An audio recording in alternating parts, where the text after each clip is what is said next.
से ऑपरेशंस हैं दुनिया के अंदर जहाँ पे एक कंट्री को एक अलग नक्शा दिया गया है ना। एंड आपने एक लड़ाई लड़ी है और वो गोली की स्पीड से ख़त्म हो गया, ठीक है, दिनों के अंदर। एंड आपको ताज्जुब होगा जानकर के जो पूरा ऑपरेशन प्लान है, एक टिश्यू पेपर होता है, उतने से पेपर पे बैठ करके अपना बना दिया था सर मानिक शाह ने, और ये पकड़ा दिया था कि this is the operation plan.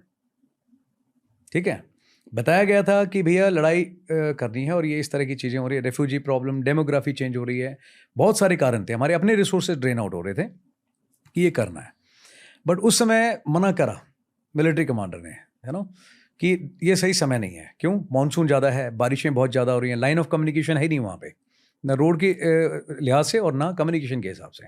हमारे पास में उतना एमिनेशन, उतने हथियार नहीं है, टाइम लगेगा सब चीज़ें गैदर करने में, और मानसून में बहुत ज़्यादा दिक्कत आएगी और हम ये पक्का लड़ाई सक्सेसफुली अंजाम नहीं दे सकते हैं। लोगों को रेजिस्टेंस भी था कि अभी कर दो, लेकिन मना किया गया कि नहीं, ये सही समय नहीं है। समय बाय किया गया एंड उसके बाद में अपना प्लान किया गया, जिसके दौरान नई यूनिटें बनाई गई, कुछ यूनिटों को आपस में जोड़ा गया, कुछ हथियार हैं इम्प्रूवमेंट करे गए, ज़्यादा सप्लाई करी गई, राशन वगैरह स्टॉक किया गया, कुछ क्लोथिंग वगैरह नहीं थी, वो जो कमी पेशी थी वो पूरी करी गई, लोगों की ट्रेनिंग कराई गई, है ना। बहुत सारी लड़ाई, इट्स नॉट आसान नहीं है सिर्फ कि लड़ लेते हैं, कोई ये बॉक्सिंग का बाउट नहीं है, दो कंट्रीज लड़ती हैं, दिन रात का काम है, यू नो। बहुत सारा काम हुआ उसके बाद में एंड महीनों लग गए, एंड जब सही समय आया तब बताया गया कि अब भैया हम बिगुल बजाएंगे। एंड वो इतना अच्छे से प्लान किया गया, कम समय पे, क्लैरिटी ऑफ डिसीजन। आप देखिए हर एक ऑपरेशन में कोई भी हो, चाहे वो एक टैक्टिकल ऑपरेशन हो या अपना स्ट्रैटेजिक लेवल पे हो, अगर एक अच्छा हुक्म आपने दिया है, ठीक है, तो मजबूती से ग्राउंड पे काम होगा। अच्छा प्लान बनाया गया, प्लान का एग्जीक्यूशन गोली की स्पीड से किया गया, एक तरफा नहीं, दो तरफा नहीं, 3 डायरेक्शन से हमला किया गया।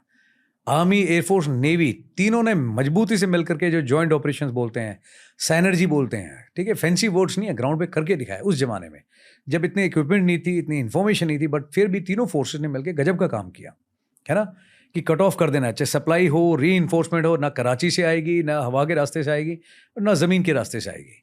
और जब आप किसी पे 3 तरफा हमला करते हो और वो भी गोली की स्पीड से करते हो, उसमें अनकन्वेंशनल, कन्वेंशनल दोनों तरीके से करते हो, तो समझ से बाहर हो जाता है कि हो क्या रहा है हमारे साथ में, you know. And see the end result. यहाँ पे 90,000 प्लस सोल्जर्स ने सरेंडर किया। 90,000 कितने जीरो होते हैं आप पूछो लोगों से, खड़े करके आप एक बार ग्राउंड में, खाली ग्राउंड पे खड़े करके देखिए 90,000 लोग कितने लगते हैं, वो कैसे दिखाई देती है नफरी। और इतने लोगों के घुटने टिकवा देना, आई थिंक ये बहुत बड़ा है अपने आप में मोटिवेशन इस तक का सीन। 90,000 लोगों को सरेंडर करा देना विलिंगली कि यस, एक दिए, और एक अलग नक्शा बना करके एक देश ही नया बना देना, बहुत बड़ी काबिल तारीफ है चीज़। ठीक है, हमारी खुद की यूनिट थी 71 में, हमारे